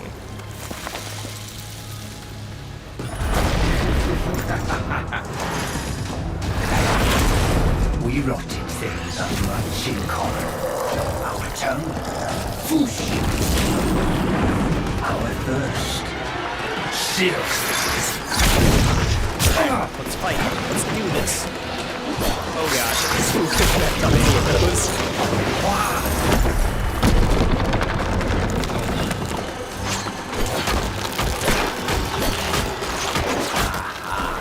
What said I of rotted things?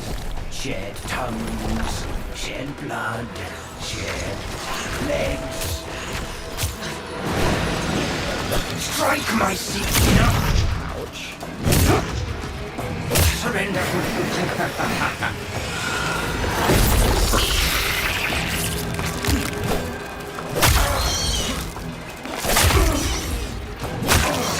Alright, where'd he go?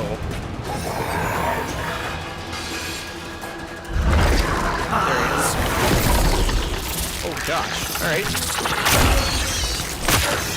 I can't use any of my special abilities for magic right now either.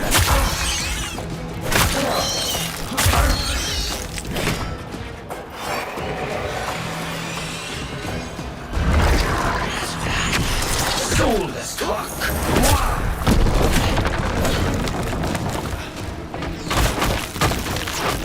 He's like shooting stuff at me right now.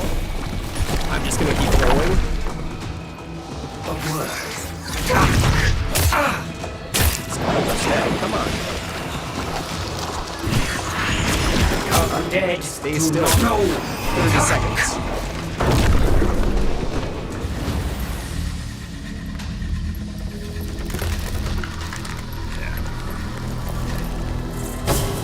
Oops.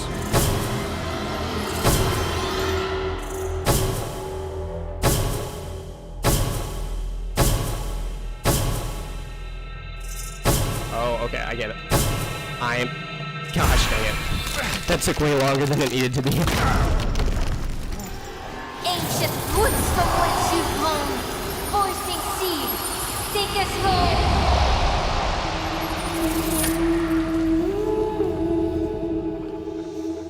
The Levitt seed. Though home it may be, you cannot thrive here, my city puppet. This spoiled soil will turn you mendicant once more.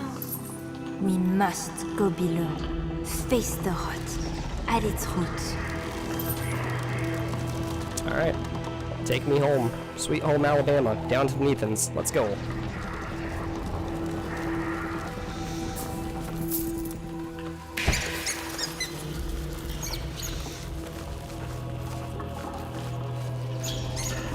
So this is the new procedural dungeon set that they've added here.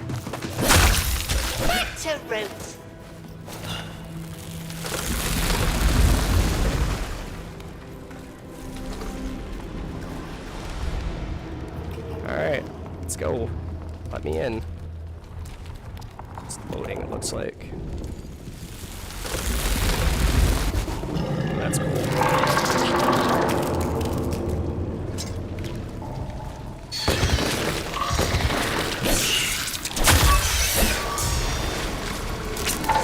the sap that's kind of like coming down from the voicing trees.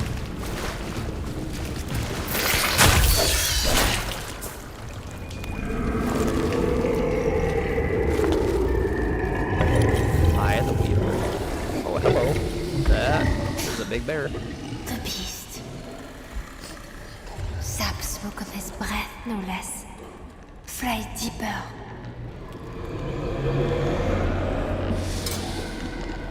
Alright, let's go.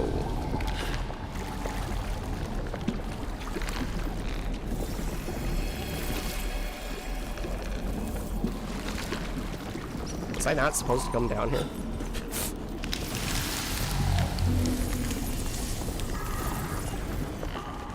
Supposed to get over to that side here.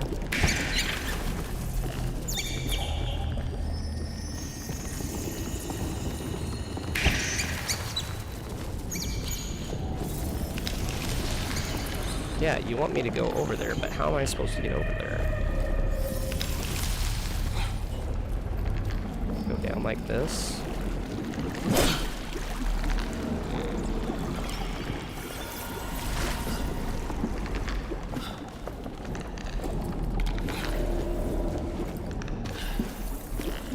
This makes no sense.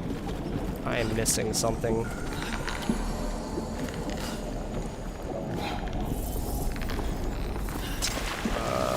My soul sight.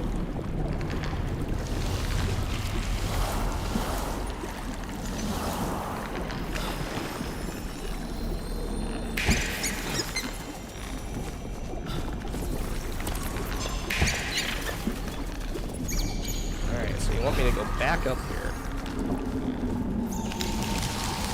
You want me to go over that way somehow. The question is how do I get over there?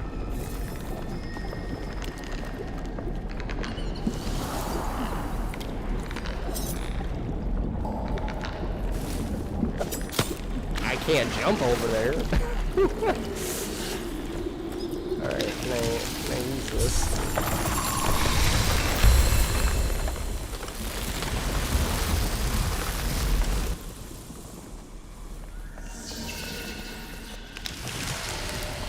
Okay. I think maybe... Alright, but now Floppet is confused. He doesn't know where to go.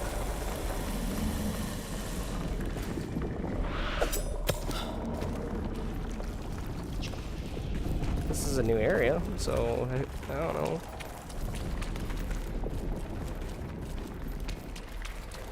Uh-oh.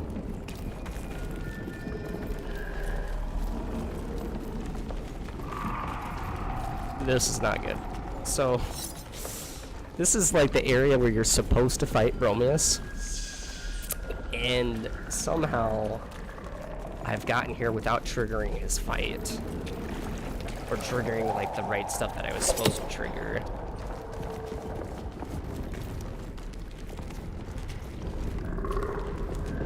And so I don't know how I'm supposed to get out of here now. Is there a way to, like, unstick myself? Maybe? Can I enter into the Nighthold? Go back?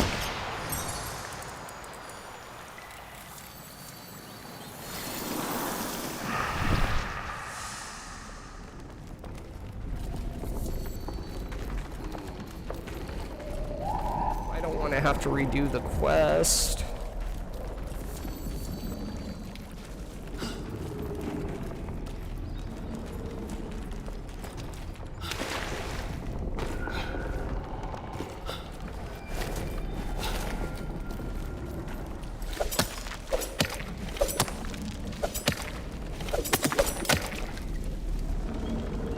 Alright, well, I'm gonna go to settings, gonna try to have to go to unstick myself here. Maybe. Is there a way to unstick? Can I here? My text. This is frustrating. But once again, Soulframe is in pre-alpha. So, you know, there's always a chance of something like this happening.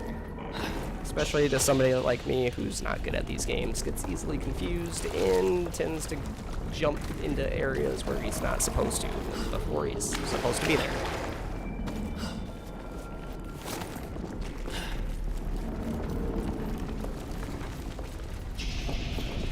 Alright, well, I think I'm gonna have to exit the game and go back into the game. But at this point, I'm kind of tired, so I think I might call it for the night here. I've been streaming for about 2 hours here. But thank you all for hopping on, and be sure to be on the lookout. I'll have some videos coming out here probably within the next couple of weeks on lore-related stuff. I want to do a video on Vermania and the Witches' Coven. I want to do a video on castles of Midrath and how they compare to real-life castles. But real life also takes priority right now, and so I don't know. I'm hoping to get one of those videos out hopefully within the next week or so, but we'll see. But I might be streaming too, so just make sure if you haven't already to subscribe to me and hit that little bell notification on both YouTube and Twitch. But without further ado, thank you all for watching, and yeah, have a good rest of your night.